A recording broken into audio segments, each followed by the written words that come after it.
kidney damage, but there's normal GFR. Right? So theoretically, anyone can be stage 1 if they have normal kidney function. But you don't really start to call someone a CKD patient until they get down to 3, 4, 5, sometimes 2, but 3, 4, 5 is really when you're going to consider people to have chronic kidney disease. Okay, you can see that there's some verbal description of these categories. The lowest one, stage 5, is the worst. It's less than 15 mLs per minute, or the need for renal replacement therapy. Okay, if you were to put someone on hemodialysis, what do you think happens to their serum creatinine? I think it goes up, goes down, stays the same. What's your options? It goes down. The machine is doing what the kidneys would do usually, right? Get sort of creatinine. So if your MDRD equation has serum creatinine in there, so if you plug in the number to the equation, it may look fine, but you remember that the kidneys are not what's making the creatinine go down. The machine is what's making the creatinine go down. So once they go on dialysis, you don't do any of these equations anymore. You're done. Okay? The creatinine clearance is essentially nothing. The GFR is essentially nothing. Let the dialysis take care of it. Okay? This is a patient that's here. What? This is like, yeah, yesterday I took this. So patients in the hospital. This is a look at their serum creatinine across the last, actually, couple weeks. You can see our normals are these blue lines here. Low and high is all the way down here. All of these dots are the patient's values up here. So this patient has a serum creatinine consistently about 3 milligrams per deciliter. So this is what it looks like when you have chronic kidney disease. Okay? This is actually stable chronic kidney disease. So it's notably not moving, but it's chronically bad. All right, so you could use your GFR equation to stage them in this setting. Remember, when the patient's kidney function is moving, the equations don't apply so much. But here you can use it. So the pathophysiology of chronic kidney disease is going to vary drastically. This is kind of, I know it's kind of a different topic, much different than hypertension or VTE, where you're getting like an algorithm, and it's like, go this way, maybe 4, pick amongst your different choices, because there's all these different causes of AKI. There's all these different causes of CKD also. So you can have primary disease, so primary disease meaning disease of the kidney itself, where the kidney is the first part of the problem, or you have secondary disease, where something else caused your kidney disease. So the leading causes of end-stage renal disease in America, diabetes has a complication of CKD. 44% of cases of CKD, those patients have diabetes. 28% of patients have hypertension. 7% have glomerulonephritis.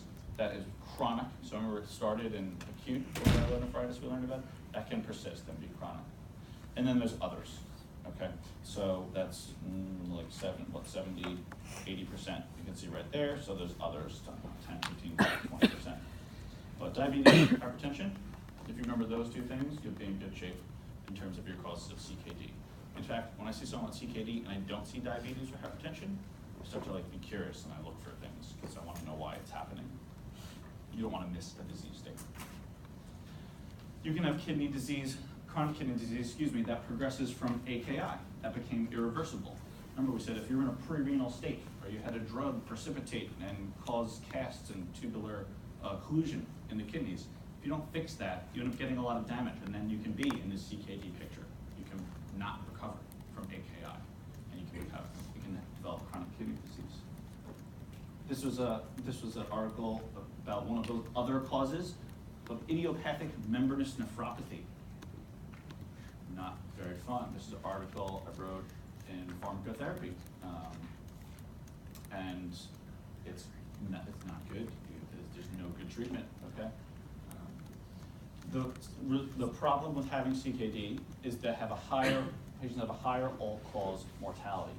So you're more likely to die when you have chronic kidney disease. The main reason is cardiovascular events. Okay, so there's higher all-cause mortality than non-CKD patients. Cardiovascular events are the main cause of death. You don't usually die of the CKD complications of the CKD itself. So you can get progression from CKD, we sort of talked about that. So general prevention and treatment are, you appropriately manage the disorders that cause or accelerate CKD. So, what did we just say? The main causes of like 70% of cases are hypertension and diabetes. So, guess what? No surprises here. Go to your hypertension guidelines, manage the hypertension effectively. So make sure you get your goal blood pressure, go to your JNC 8 guidelines, go to the hypertension topic, and you can see the goals there. Okay, so remember ACE inhibitor, ARB, nephroprotective drugs. Remember when you did hypertension, there's like one specific pathway you go down for patients with CKD. So those drugs slow the progression of chronic kidney disease. Diabetes, you didn't learn about yet, but it's a similar thing. You're gonna treat, lipids, So lipids, you learn about in cardiorenal 2. They can affect your chronic kidney disease progression. Patients that have kidney disease, they often have abnormal lipid profiles because of various things. So there's nothing fancy here. You go to the lipid guidelines and treat the way that they say you should. Okay, so treat the hypertension, treat the dyslipidemia, treat the diabetes. Diabetic nephropathy, we saw a big problem, the number one problem. Control the glucose, control the blood sugar. Okay, so again, ACE inhibitors, ARB is preferred as your antihypertensive agent. If they have albuminuria, even if their blood pressure is normal, but they are spilling protein, that's a sign that they have progression, that's a sign that they have chronic kidney disease. So you give them an ACE inhibitor, even if they're normotensive, like pristine blood pressure 120/80, you'll still start them on an ACE inhibitor if they have proteinuria. And the reason for that is it slows the progression of the kidney disease. If they have microalbuminuria, you'll slow the progression to proteinuria. That's how they design the studies. If your chronic kidney disease is drug-induced, you can have some analgesia-induced chronic kidney disease from long-term use of acetaminophen, NSAIDs, codeine. Discontinue these agents if you can, and provide supportive care to the complications we're going to talk about. If it's from lithium, you need to make sure lithium levels are within a specific therapeutic range. This is one of those really tricky drugs that you're going to see time and time again because it has a narrow therapeutic range and it's subject to drug interactions. So you're going to learn about it in neuropsych D&D, and then when you take clinical application of pharmacokinetics and pharmacodynamics, you learn to actually do the mathematical models to see like how many milligrams you should give the patient and what serum level it makes and deal with it that way. And so that can cause CKD. You need to decide the risk-benefit analysis. Okay, the patient could be worse off if you stop their lithium, potentially, depending on what their psychiatric problem is. So the complications of kidney disease get worse as the kidney function worsens. So we saw it's a spectrum going from mild to severe or end stage, and as you go to later stage, the complications get worse. So some of the complications that you're going to see are listed here. Fluid and electrolyte abnormalities, anemia, cardiovascular disease, bone and mineral disorders, malnutrition, the need for drug dosage adjustments. So this was just like a picture from Google. I typed in like CKD complications, and you came up with a million things that look exactly like this. So there's implications for other organ systems and parts of your body, and of course drug dosing that CKD has. So the lab tests that you need to do really depend on which of these complications you're trying to tackle. So I listed several of them here. BUN goes up in chronic kidney disease. Phosphate goes up, you have hyperphosphatemia. You can get hypocalcemia, eventually you get hypercalcemia. Hyperkalemia, we mentioned already. Metabolic acidosis, remember that was the A in my dialysis indication, so you can get acidosis. Anemia is important, that's an important one we'll talk about. That blank is anemia. Or you have a low hemoglobin, low hematocrit, low reticulocytes. Hyperparathyroidism, and erythropoietin deficiency. So you may have to order these labs, PRN, okay? Some of the clinical signs you can see are there: hypertension, uremia, bleeding, et cetera, et cetera. Okay. Questions about overview? We're going to go through each one of these now.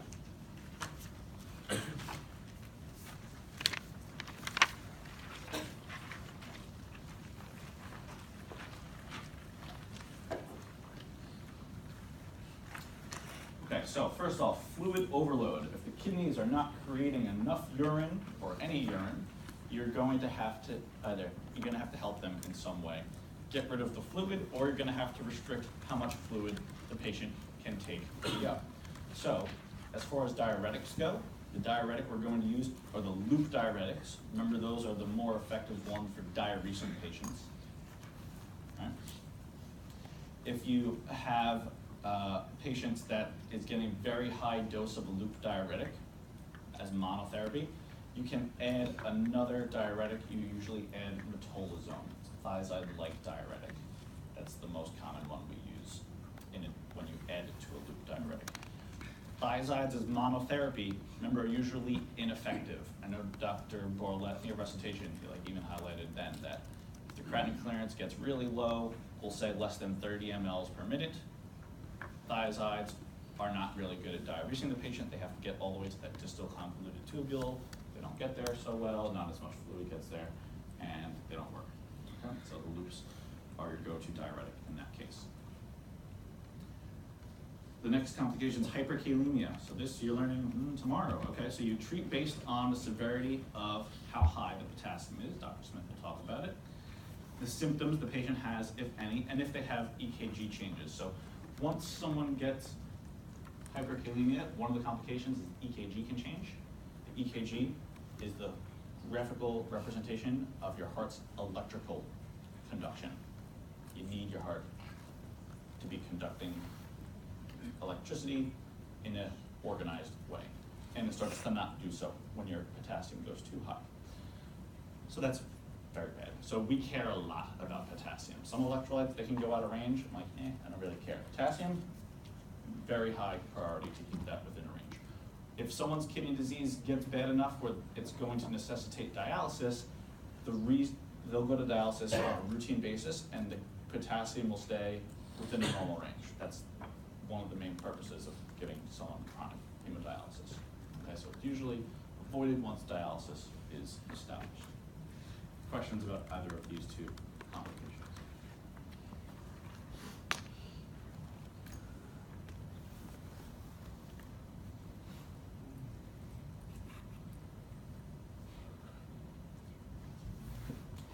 Good. Okay. Anemia. So we think, how is the blood related to anemia? Well, it's very close. How are the kidneys related to anemia? Very close relationship. So kidneys create something called erythropoietin. Naturally, you have an endogenous erythropoietin production. Erythropoietin goes to the bone marrow and tells the bone marrow to make red blood cells. Inside of those red blood cells is hemoglobin, and then a hematocrit. Okay, is hemoglobin, and then we also use the hematocrit as like a total count of how much red blood cells take up in the volume of blood. So if the kidneys don't work, they don't signal the bone marrow to make new red blood cells. Essentially, that's the basic of the pathophysiology. Your hemoglobin has heme units in it. So there's these 4 protein chains. You have these heme units. Inside of the heme unit, remember what's in your heme unit? It's a certain element, important. Iron, right? So in order to make hemoglobin and make red blood cells, you need to have erythropoietin, you need to have iron, you need to have a whole bunch of other cofactors for this process to happen normally. So the kidney is going to create some problems now. This is another look at erythropoietin. Let's see. What triggers the kidneys to make erythropoietin is low oxygen. Okay, so hypoxia-induced erythropoietin. The kidneys say, hey, I need more perfusion, I need more oxygen. Let's make erythropoietin, and then it goes down and it actually affects many different points of your red blood cell production. Reticulocytes are immature red blood cells, in case you forgot. So reticulocytes are immature red blood cells. So in a person with CKD and anemia of CKD, their reticulocyte count will be low because they're not making new red blood cells. You would like it to be higher though. Kidneys are kind of a fussy organ. I don't know if this was highlighted for you guys, but they require a large portion of your cardiac output. Does anyone want to guess